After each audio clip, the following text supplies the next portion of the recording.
years. I can only tell you what it feels like. And right now it's a still night in my windpipe. I can't breathe, but I still fight while I can fight. As long as the road feels right, it's like I'm in flight. High off a log, drunk from my hand. Juga harusnya evaluasi juga satu. Yang pertama evaluasi untuk aparat negara kita dalam melindungi korban-korban perlindungan anak dan wanita, kan begitu. Kenapa bisa sampai korban ini melarikan diri? Ini harus otokritik dan evaluasi internal. Ya, bagaimana dia bisa keluar? Ya katanya izin ya, begitu ya. Izin ke toilet, taunya dia bisa keluar aksesnya. Ini kan tandanya harus didampingi semaksimal mungkin. Dalam undang-undang perlindungan anak itu perintah itu jelas, Mas. Dilindungi. Namanya dilindungi itu kayak LPSK, melindungi saksi dan korban. Bagaimana kita lihat di tayangan media, siapa? Eliezer ya, ketika dilindungi oleh LPSK. Sejak saat bangun sampai tidur kembali itu dilindungi oleh LPSK. Makan, tidur, itu diperiksa semuanya. Kenapa? Karena ini saksi. Karena ini melindungi korban. Yang seharusnya dilakukan pun sama kepada LM. Ini evaluasi yang pertama. Autokritik untuk memperbaiki protap yang benar untuk penegakan protap. Yang kedua, ini kenapa yang akhirnya banyak sekali di media berita yang simpang siur yang katanya LM ini memberikan kesaksian, pengakuan kepada pihak terlapor. Ini kan kurang tepat menurut saya. Korban menyampaikan sesuatu hal kepada pihak terlapor, yang pihak terlapor menyampaikan di media terkait pengakuan LM tersebut. Ini menyangkut perkara loh. Kan ini sangat, bagi saya ya secara praktisi hukum ini sangat sumir gitu. Ini berbahaya dalam proses penegakan hukum yang saat ini sedang terjadi gitu loh. Ya, ini kan bicara dengan fakta, bicara dengan aturan yang berlaku kan nggak seperti itu, Mas. Adopsi itu harus ada ketentuan tahapan, ya, bahkan pengajuan di pengadilan, di kementerian, ya, Kementerian Sosial soal adopsi ini. Itu juga harus mekanisme dilakukan. Jadi bahasa adopsi itu jangan sekonyong-konyongnya disampaikan, gitu loh, karena berkonsekuensi hukum. Adopsi itu bisa merubah legalitas warga negara seseorang, gitu loh. Ya, dari ibu bapaknya menjadi ibu bapak yang lain, ya, bahkan soal administrasi kependudukan dan sebagai hak dan kewajiban hukumnya. Jadi kalimat adopsi ini menurut saya kurang tepat mungkin karena itu berdampak hukum, gitu loh. Kalau misalkan merawat dan membimbing, ya, atau dibiayain gitu ya, mungkin itu lebih elok lah kalimat adopsi ini. Kenapa? Mereka ini kan para pihak yang sedang berkepentingan, para pihak yang sedang berseteru dalam proses hukum. Ini menjadi bias menurut saya. Ya, terlalu lama nih proses ini gitu loh. Ya, karena memang ini prosesnya harus kita dorong untuk menjadi cepat. Kan ini sudah SPDP, Mas. SPDP itu dipanggil semua para saksi dan pelapor. Terakhir mereka melakukan gelar reskrim PPA.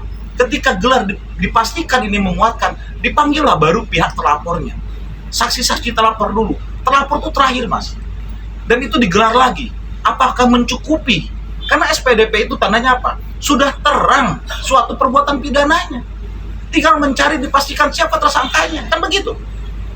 Ya, ini setelah SPDP terbit sampai sekarang berapa bulan?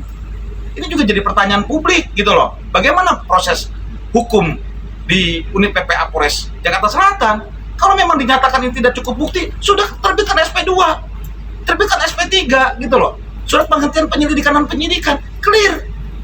Ya, silakan gugat pelapor dan korban kalau memang tidak sesuai. Tapi kalau memang ini adalah cukup terang pidananya, silakan tetapkan, naik ke proses ini. Karena ini sudah SPDP, surat perintah dimulai penyidikan. Dan saudara korban pasti menerima SP2HP, surat perkembangan hasil penyelidikan dan penyidikan. Kan ini mekanismenya yang harus diajarkan kepada masyarakat, yang akhirnya ini semua penuh dengan asumsi-asumsi dari masyarakat yang merontokkan kepercayaan proses hukum yang ada di Indonesia seperti itu. Tentunya tugas NM dan PH-nya itu kan punya hak menerima SP2HP dari penyidik, ya. Maka SP2HP-nya apa isinya? Ya, yang tahu itu hanya PH dengan korban, Mas, atau PH dengan pelapor. Ya, seperti kami memberikan pelaporan di Polda Metro Jaya, itu kami menerima SP2HP, Mas, terkait bagaimana penanganan dan perkembangan hasil proses hukum yang kami laporkan kepada pihak terlapor, gitu loh. Yang akhirnya pihak penyidik menyampaikan semua informasi progres perkembangan pelaporan kita. Dinaikkanlah SPDP. Ini juga sudah, ya. Ini kan proses yang benar, sama. Habis SPDP dipanggil semua para pihak. Habis dipanggil semua pihak, terakhir terlapor. Gelar perkara, naik tersangka, tangkap dan tahan. Bila mana ancaman hukuman di atas 5 tahun.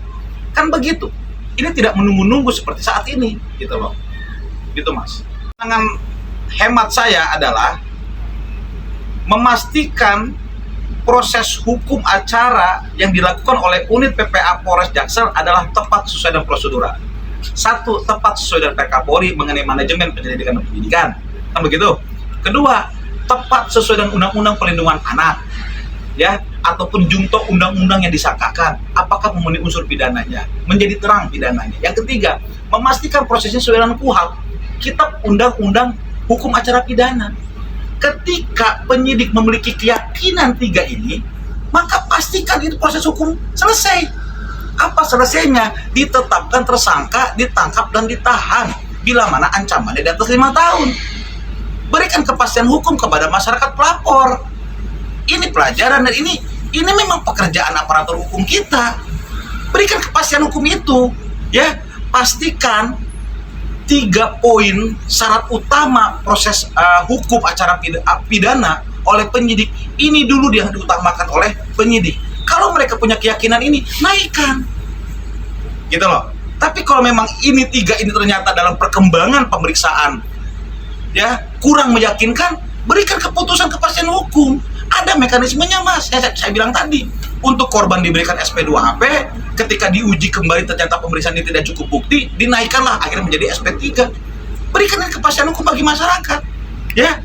Itu yang pertama. Yang kedua, kalau memang sudah yakin, tetapkan, naikkan ini perkara hukum agar ini tidak menjadi apa ya, bab-bab yang berjilid-jilid, Mas.